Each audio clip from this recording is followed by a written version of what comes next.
Welcome to Bucharest Football Channel. Today I'm talking with a special guest, the first guest on the channel, and we're going to go through all things caley.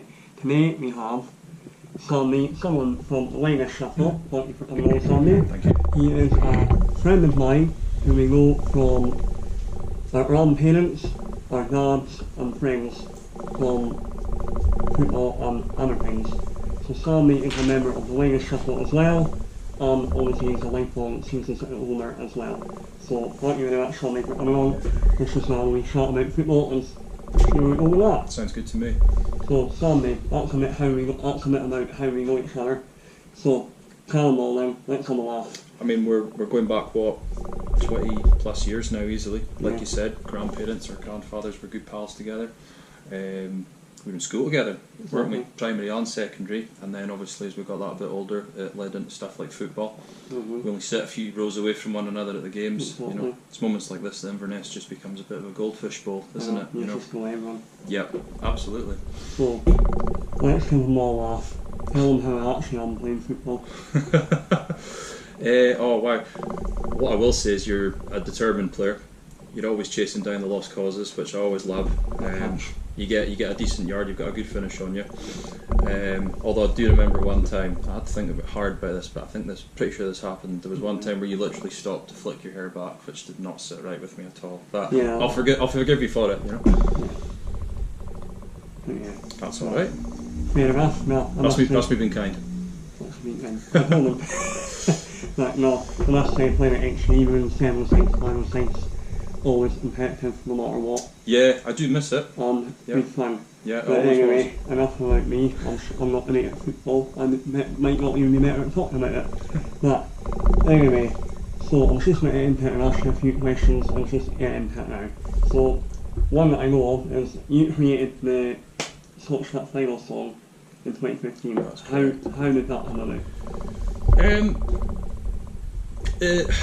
I'd always planned on writing a caley Thistle song. You know, there's not too many sort of totally original ones out there, and you know the way that season was kind of going, you could tell that we were kind of on the cusp of something quite significant. Early doors. Yeah, and I was on my way down to the semi-final against Celtic, so I was on a bus to Hampden, and I'm a total cynic. I'd kind of written us off. I didn't think we were going to win it. I don't know if you remember, but that was slap bang in the middle of some really bad league form. I think we had something like no wins in 9. And I got speaking to Louis Lockhart, who, if you don't know, Louis a great fan. Yeah, does a lot to help generate the atmosphere at kind of home and away games. Really sound lad. So I got speaking to Louis, and we got talking about music. And at the time, I was in a band. We were kind of playing up and down to various sort of pub toilets in Inverness and the Highlands, and he just sort of said, "Look, I've heard some of the stuff you've put out online. You know, if we get to the final, you guys should write a cup final song." And I thought, do I? And I thought, no, I won't be cynical. I said, "Nah, all right, okay, fine. We beat Celtic today. I'll do it." And then he walks away, and I'm thinking, he hasn't got a clue what he's talking about. Obviously, the game goes the way it does. For me, it's my favourite game of that season. You know, cup final, special as it was, that game, to take down Celtic the way we did was just incredible. But I forgot all about that, and what happens, Louis comes up to me again on the way up the road and says, you know, don't forget what we talked about now. I'm thinking, crap, I've actually got to go got to go and do it. So I got really lucky. Like anybody I've been writing songs since I was 16, and anybody who writes music from any level will tell you, some of the sort of best tunes, they don't take any time at all, and that took me maybe an hour the night after the semi-final. Wow. And the only reason it took me an hour was because I stopped for about 20 minutes to eat a Chinese. So yeah, honestly, I mean the chords took no time at all. It's basically a mashup of Digsy's Dinner by Oasis and Tramps Fest by the Phonics, and the words took no time at all. And that following weekend we got it recorded, and then we did it again the second week. So we were just kind of doing it as a laugh, because like 75% of our band were caley fans. One's a Dunfermline fan, but we'll forgive him. And it was quite seamless. It all went together really easy. We had, the last thing we did was the kind of vocal bit, because at the end of the song there's quite a big sort of anthem feel to the We're Caley Thistle, Super Caley Thistle moment, and there's about 25 voices in there, and that's all just made up of people we knew at the time. So it was great to get that done. And then we put it out online, just like on Facebook and YouTube and stuff. Got a lot of positive feedback, which was great. And then the club got in touch. And I think what had happened was, I don't know if this is for sure, but I'm pretty sure that Scooty had recorded a song for it, but they weren't able to broadcast it because of copyright. So they didn't really have one, so they just asked us if we could use our one. So yeah, thought no bother, fine. And you know, to be fair, we just said we would just like a chance to play it wherever the opportunity arises. So like that week we played for BBC, we played for ITV, we played in the social club the night before the final. It was great just to get a chance to go out and play a bit.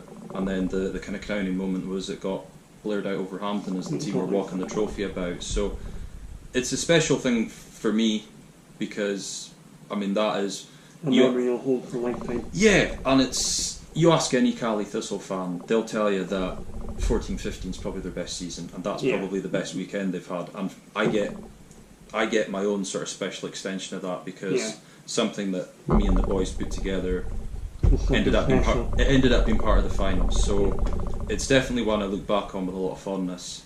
Touch of melancholy, given how things have gone since, but overall, really, really fond memories. Yeah, exactly. That's very good. Yeah. Then the next one I've got for you, Sandy, is. You're part of the Wyness Shuffle. How did that come about as well? Just trying to remember. Now, I joined them at the end of the 22-23 season, and I'd put things in the past, like voice notes for like fan contributions, and then Andrew Moffat, known as Moff on the pod, he got in touch with me and asked if I fancied coming on for one. I think it was the week before the semi-final against Falkirk. And I said, yeah, absolutely. And just kind of never left, really. They were looking to freshen things up a bit because one or two of the lads who had been on long term had sort of stepped back a bit due to other commitments. So they were looking to add a couple of people. So I came on, and then not long after me, Lee Tarling joined as well. Yeah, it just kind of became a regular thing. I mean, it was an easy transition for me. I could talk kind of shite about football till the cows come home. I already knew Andrew Young a wee bit just from being at games, and you know, cause we're all fans, getting to know the other guys was really easy. It was really easy. You all got one thing in common, don't you? Yeah, exactly. And I think as well, what I've really enjoyed about it is it's a chance to kind of hone in on a few of the transferable skills. You know, stuff like songwriting and that. I kind of put that into writing material for the pod. It's been a great chance to kind of broaden the interpersonal and kind of media skills. I've started doing interviews. I did my first interview a couple of weeks ago with Kel against Hamilton, and done a couple of quizzes for the Christmas pods in the past, which are always a good laugh. But no, I enjoy being part of it. It's been a tough couple of years because I joined sort of not long before we got relegated from the Championship, and then obviously admin hit. So there was quite a lot of pressure on us to keep fans informed, and also pressure on us from other media because the club weren't exactly, you know, there was not a lot of communication where they were concerned. So when it doesn't come out of the club, it comes to people like us. But I really enjoy being part of it. You know, it's a bit of fun more than anything, and that's all it should be. You know, recent sort of years it's been quite high pressure, but it's kind of gone back to being fun again with the way things are. And what I like about it as well is, you know, between the kind of five of us who are on regularly, everybody's got something different to offer. You know, they all make it quite unique in their own way.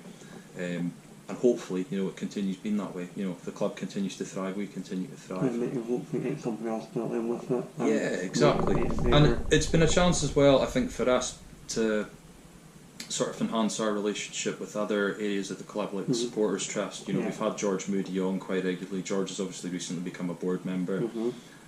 But he's been a great guest to have on a sort of semi-regular basis. Alan Savage coming back to the club was huge for us because under the previous regime we'd kind of been shut out by the club. They were kind of on a bit of a media silence, so we became a part of that, and we weren't allowed to speak to any players or kind of club employees of any kind for well over a year. But when Alan came back, that all changed, and we've had a chance to build a really good relationship with people like Alan and Charlie, and even Kel's been on a couple of times since. So it's great to get a chance to speak to people like that. At the end of the day, people want to hear from the fans, but they also want to hear from the players. They want to hear from the management. They want to know what's going on with the club, and everyone wants to know. Yeah, and it's a welcome change because for recent years that wasn't the case, but now we're getting far better communication. We're getting far more transparency, and it's great to play a part in that. Yeah, and obviously, I'd like to see, obviously, wasn't from the Wyness Shuffle, but obviously from the relegations and things like that. Obviously, it was a talent that no players were getting any contact at all as well. So, if no players were getting contact about their contracts, nothing was happening. But it was a really it was quite a shame. It was quite a shameful time for those that were still running the club, because yeah, you're right in what you say. Obviously, with us it's different, because at the end of the day we don't work for the club. We're not even the official. We're the unofficial club podcast.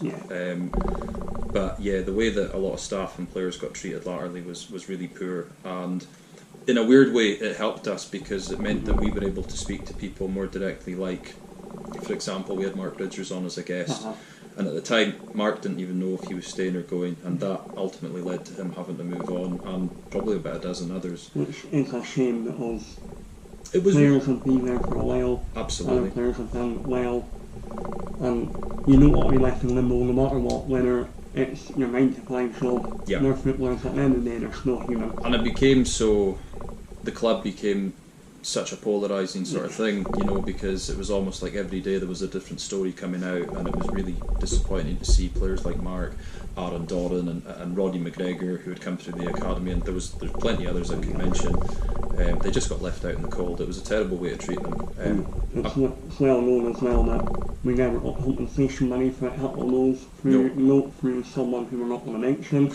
Well, we can if we want. But I remember, there's one memory I have of, and I think you'll remember this maybe, at the end of that game, the scenes from the Hamilton game, fans were out on the pitch, storming. I remember walking out the stadium, I seen you, and the one thing you said to me was, we're not done yet, things are going to get a lot worse. Yeah, and obviously they did, and it was a real shame to see, and yeah, a lot of people charged the pitch at full time. I just walked on because I couldn't be arsed running. But it was, and you could just tell that things were far from over, and clearly, you know, the sort of desire to kind of keep the club going under its current structure was getting more and more desperate. We actually spoke to Ross Morrison not long before he resigned, and you could just kind of tell that he was done, and he made mistakes. He might not want to acknowledge that publicly, but he definitely made mistakes. He certainly entrusted the day-to-day run to the wrong people, exactly. But in saying that, you know, at the end of the day, he walked away, and I think he's looked to try and put some money back into the club since. So he's one of those people who I think has tried to make up for it. And to be fair, I mean, as damning as administration was, I won't even talk about Kelty or the botched takeover of 77, because I don't want the conversation's already dipped a fair bit. But as difficult as administration was, you can see it's had a real cleansing effect on the club. Yeah, absolutely. You know, we've now got kind of proper ownership and proper management, and we're kind of all out of excuses to not be doing well. We're kind of at a feel-good factor, that really. Yeah, absolutely. Which is what you all want. And I think the difference with Alan compared to those previously, Alan is quite happy to let people like Scott and Billy run the footballing side of things, you know, aided by Charlie. You look at how well the sports bar's doing, that's in the hands of the Supporters Trust. They haven't just got it into sort of working shape, they've literally turned it into a social hub for pre and post match, and it's just great to see these things get off the ground. So yeah, I mean, as difficult as it's been, we've almost kind of done a full 180, and we've come out the other side. So I'm a bit into the lows of Inverness. Can't get much worse, but into that. We'll just talk about a lot of the highs and Romania away. I'll just put them into two. Yeah, sounds good. Talk to me about the highs of being at Halifax, Romania away, and that kind of things. You've seen it all, haven't you? I have. Most of it. Well, most of it. I was a bit too young for the merger, which is probably just as well. Same with yourself. I would say, in terms of highs, the first sort of 10 years of the club was pretty incredible. I mean, when you think about it, we only entered the Scottish Leagues in 1994, was it? And by 2004, we were a top flight team. I mean, nowadays, that sort of rise without, you know, some sort of monumental financial backing, it would be unthinkable. You know, when you think about it as well, you look at some of the players we had, they literally came through most of the divisions with us into the top flight, and they stayed well beyond it. it's incredible to think. It's the sort of thing I think nowadays it would be unrepeatable. Yeah, I think so. And then, you know, we obviously had our own little slump. We dropped down in 2010, but we bounced back up, and we did it against a Dundee team that were getting backed with, you know, mega bucks that turned out to be phantom bucks. But that's another story altogether. But at the time, I think it was about 10 years since anybody had bounced straight back up from the first division. It was an impressive feat in itself. Yeah, and you know, Terry was obviously in charge, and then he went through a quite sort of brave transition. He moved on the old guard, and then we ended up becoming this sort of hub for English gems. You know, you get your Tansies and your Drapers and your Ravens who all come in. Yeah, and at the time you also had a thriving academy. You've only got to look at the likes of Shinnie and Nick Ross and Ryan Christie. So from about 2012 to 2015, that was as good as it got as a fan. And I think as well, you know, I was sort of in my late teens, coming into my early 20s. The social aspect was huge, and that's how I've gotten to know a lot of people over the years. And obviously, guys from school were going to games all the time. That made it easy. But then it's like we get to know one another a lot better through going to the football and things like that. And it's the same with loads of other people. There's a family aspect to it for us as well. Definitely. That's always going to be the case, I think. It's one of them things. It's an addiction, really. You can't, you know, even when it's at its worst, we were still turning up at games. No matter what. And it's one of them things I'll just never sort of get shot off, because I enjoy it too much, and there's way too many sort of, you know, pros that outweigh the cons. Yeah, absolutely. Don't get me wrong, there's been a lot of cons over certainly recent seasons, but I still consider myself quite lucky to be a fan of this team, and I love being a fan of this team. And what I'm enjoying just now is I get to play an active part in sort of, I don't know, spreading the good word of this team as well. Exactly. Yeah. I mean, the only another high that I have, for me personally, last season under Teddy Butcher, when we got relegated, I was a ball boy. You were, of course. I was a ball boy. That's right. So there's also a famous game, I don't know if there's a couple of famous games that you can see. One of them. In that Hamilton game, I threw a ball at Thomas Cherney. It was on his chest, and he threw to the floor. He went down like Peter did in the Champions League. Thomas Cherney did love a time wasting tactic, didn't he? Another thing is, I seen the blade bomb of Penny Butcher running through when hell breaking loose in the tunnel. So I seen that all when I was about 10, 11 years old. You might think that's not high, but then I was one of the first on the pitch when we went up. Yeah. So that for me, as she said, that couple of years, especially I was a bit too old for Jonny Hayes.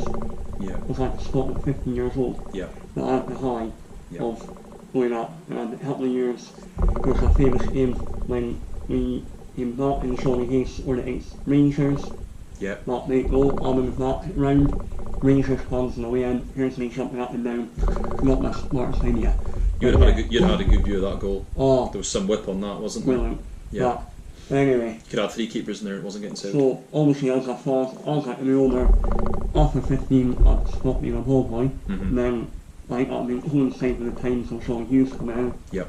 Which will lead us on to, well, probably as he said, Bucharest, at greatest moments.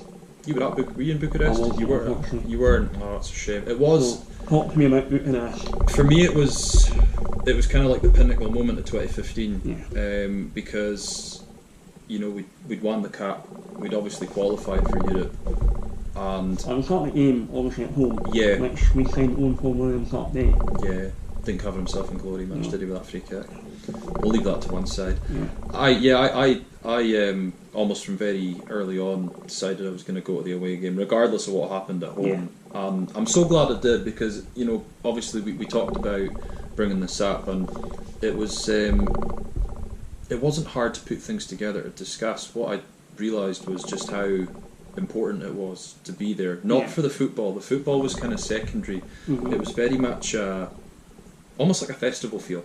You know, we were going out there to enjoy ourselves and just enjoy the fact that our team was in Europe. It didn't matter if we were going to get, you know, gabbed. It didn't matter if somehow we got through. We were just out there to enjoy it, and I mean there was about 500 Inverness fans that went, and it was quite cool. You were walking through the centre of Bucharest, and you would turn a corner and you'd see an Inverness shirt, or you would turn another corner and you'd see some other fan drunk as a skank from the night before, who you'd probably sang with the night before. Yeah. It was just great, and I was there with people that I go to games with all the time, and to kind of share that with them was quite something special. And I think as well what I took from it was I was kind of looking back at old photos and sort of old highlight reels of that weekend. One thing I have noticed is a lot of fans that were there that I know, they're no longer with us, so it becomes quite poignant in a way. Folks like John McKenzie and Ross, DJ Ross, whose name escapes me. They were all there, and I remember speaking to them when I was there, and it was just it's weird to think that they're no longer here, despite the fact that you wouldn't consider them sort of elderly people or anything. But it was a special time, and we actually gave a good account for ourselves in that game. We were really see, there you go. Yeah, I mean, people who saw it would have seen we gave a really good account of ourselves on the night. We were still. If I remember rightly, Ryan Christie hit the bar. He did. He came close. They were a penalty, quite clear penalty. I don't remember the penalty. I think it was quite clear, but maybe that's me being biased. I wouldn't say you've been biased. I would say I was just suffering from heat stroke. But I do remember Christie's effort. I do also remember that we were a bit of a team in transition. We'd lost Graham Shinney, we'd lost Nick Ross, and we'd lost Eddie O'Fera. And we replaced him up front with Danny Lopez. Yeah, who looked absolutely burst after about 20 minutes in that game. And I remember, I think Tremarco was injured and couldn't play in Romania, so we had to play with Raven at left back. And Nat Wedderburn was sitting in holding midfield, which just kind of gives you the fear now when you think about it. Yeah. But I'm of the opinion, because we did a lot of our business late on in that window. Say we'd signed sort of Miles Story and Ian Vigurs a bit sooner, we might have actually got something. Or at least taken them maybe to extra time or something like that. Or got something like that and turned it round. Exactly. If I remember rightly, if we won that game, we were due to play West Ham. That's right. And I think Astra beat West Ham as well. Yeah, they did. And then not long after that went out of business. Yeah. Actually, I can tell you a funny one. I remember going on the bus from Bucharest out to Grigiu, and we were speaking to one of the local coppers that were there, because there was a big mansion sitting on the hill that was all kind of boarded up. It was a pretty rough area, but that mansion was sitting there, but there were boards on all the windows. And I remember saying to him, what's that all about? And he's like, oh, that's the owner of Astra, but he's in jail, so he can't go home, so his house is all boarded. So gives you an idea of what we were contending with, And yeah, unfortunately for them, they're no longer a thing. But it was a special time. It was great to be a part of it. And given how far away we are from ever seeing anything like that again, I'm grateful that I went. Yeah, I think I ended up getting time off work. Yeah, I was that's where working in education helps. You get your 6 weeks, and it was due in the 6 weeks. Well, I worked in a shop at the time, and apparently the shop came first. I disagreed, but there we go. We won't mention the shop. No, home base. I won't mention the manager, I can't remember who the manager was at the time. Anyway, I don't think you like me, but there we go. Oh, sure, forgive. Right, that's obviously we're talking about Romania there. So I'm going to ask you a few more questions and move on a wee bit more. Sure.